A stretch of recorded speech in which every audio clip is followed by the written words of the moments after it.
Guys welcome back to another video. आणि पोषानो आज आपण ऑनेस्ट रिव्ह्यू देणार आहोत आपल्या R15 चा.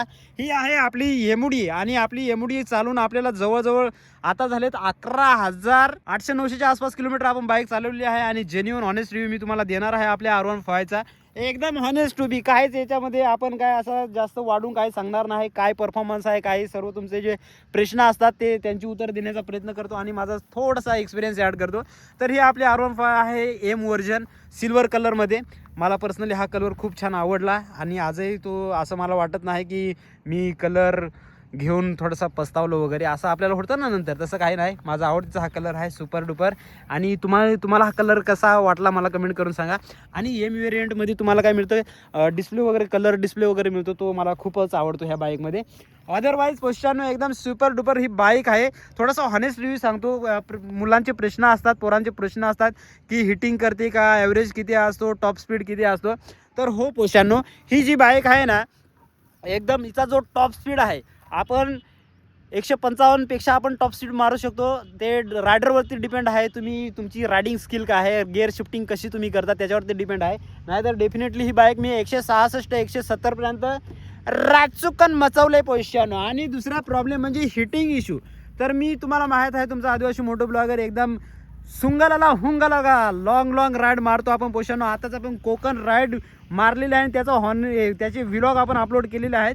तर पोरांनो ही जी बाईक आहे ना तर लॉंग रूटसाठी एकदम जबरदस्त आहे. लोक म्हणतात की पेन वगैरे होतं. हो ऑब्वियसली जेव्हा तुम्ही नवीन बाईक जेव्हा तुम्ही घेतात तेव्हा डेफिनेटली हे जे हात आहेत हाताला थोडंसं पेन वगैरे होईल. परंतु नंतर जेव्हा तुम्ही यूज टू होता ना तर तुम्ही डेफिनेटली लॉंग राईडसाठी पण ही बाईक प्रिपेअर करणार. डेफिनेटली मी पण आता लॉंग राईडसाठी हीच बाईक प्रिपेअर करतो. एकदम भारी वाटतं. टाईम वगैरे आपण इझिली कवर करू शकतो ऑफ रोड नसेल तर पोषानो. ॲव्हरेजच्या बाबतीत सांगायचं झालं तर मी आता ही बाईक जवळजवळ 1 वर्षापासून वापरतो. आपलं 12,000 किलोमीटर ऑलमोस्ट आता टच होणार आहे बाईक. तर ॲव्हरेज तुम्हाला ही 40-45 म्हणजे 45-50च्या बीचमध्येच ॲव्हरेज देते. जर तुम्ही इको मोडमध्ये चालवता असाल म्हणजे 70-80चा स्पीड असेल तर डेफिनेटली 50-52 पर्यंत ॲव्हरेज देणार. परंतु जेव्हा तुम्ही थोडंसं थ्रोटल देणार आणि 90-100-120 पर्यंत जेव्हा ही बाईक पळवता तेव्हा तुम्हाला 40-45च्या बीचमध्ये तुम्हाला ॲव्हरेज भेटेल ह्या बाईकचा. एकदम सुपर डुपर. म्हणजे ॲव्हरेज जर फ्यूल बघितलं म्हणजे आपलं जर ॲव्हरेज जर बघितलं ह्या बाईकचा तर तुम्हाला 45चा ॲव्हरेज डेफिनेटली ही बाईक देते. तुम्ही सिटीमध्ये चालवणार तर कुठे पण चालवा. आता तुम्हाला मी दाखवतो. हे बघा आपली बाईक, हे बघा आता इथं बघू शकता तुम्ही आपल्या बाईकने दिलेला आहे 44.7 ॲव्हरेज फ्यूल. बरं का आता मी कोकण राईड वगैरे मारून आलो तर कोकणचे तुम्ही रस्ते माहितीच आहेत. काही रस्ते एकदम बकवास आहेत म्हणजे ऑफ रोड आहेत, काही एकदम सुपर डुपर आहेत. त्याच्यानंतर तुम्हाला डोंगरी भाग भेटेल, पहाड वगैरे आहे. तर तिथं पण मी ही बाईक चालवलेली आहे. तर हॉनेस्टली पोषांनो एकदम सुपर डुपर असा याचा परफॉर्मन्स आहे. त्याच्यानंतर 2 नंबरचा प्रॉब्लेम म्हणजे हिटिंग इश्यू. या बाईकमध्ये हिटिंग इश्यू आहे का तर पोरांनो हिटिंग इश्यू अजिबात नाही. तुम्ही जेव्हा लॉंग राईडला ही बाईक घेऊन जाता ऑलमोस्टली हायवेमधून जेव्हा तुम्ही सिटीमध्ये एंटर करता तेव्हा डेफिनेटली ही बाईक थोडीशी हिटिंग देणार.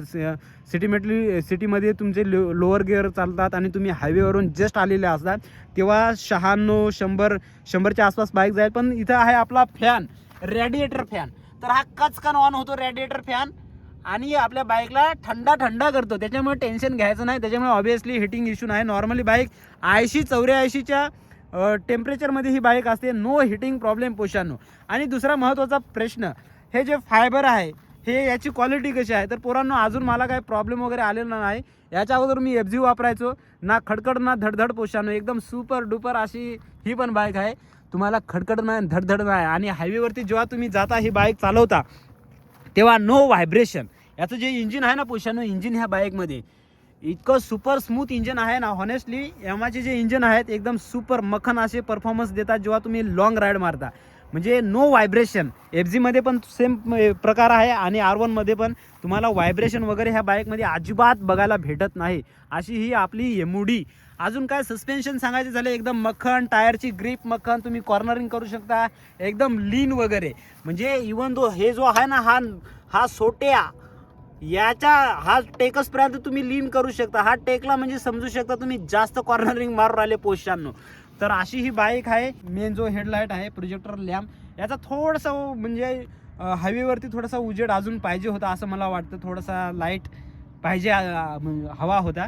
कारण मी जेव्हा हायवेला राईड केली होती तर ऑब्वियसली जेव्हा 4 व्हीलरचा वगैरे लाईट येतो तेव्हा थोडासा कमी वाटतो. नाहीतर त्याच्यामुळे आपण फॉग लाईट वगैरे इन्स्टॉल केले तर नो प्रॉब्लेम पैशानं, थोडंसं कॉम्प्रोमाइज तर करायला लागेल ना पैशानं. आणि वर्थ आहे, म्हणजे तुम्ही डेफिनेटली ह्या बाईककडे जाऊ शकता. जर तुम्हाला MT घेण्यापेक्षा मी डेफिनेटली सजेस्ट करेन की R15 कडे जा.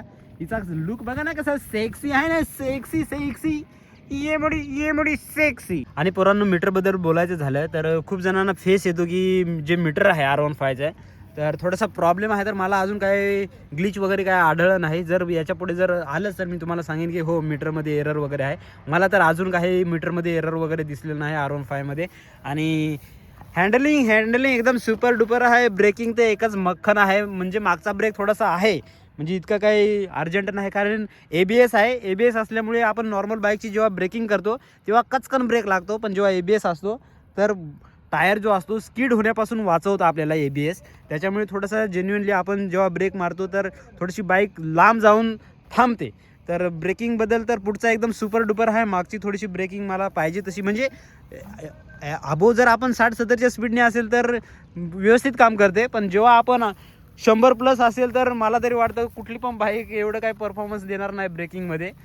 तर अशी ही आपली R1 आहे. 11 लिटरची टँक आहे. त्याच्यानंतर त्याचा काही इश्यूज नाही बाईकचा.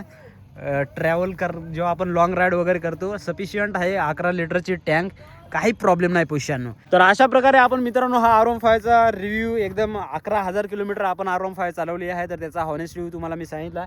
याच्या व्यतिरिक्त तुम्हाला काय शंका असेल त्या मला कमेंट करून सांगा. लाईक शेअर सबस्क्राईब करा. अजिबात विसरू नका. Tata bye, see you soon.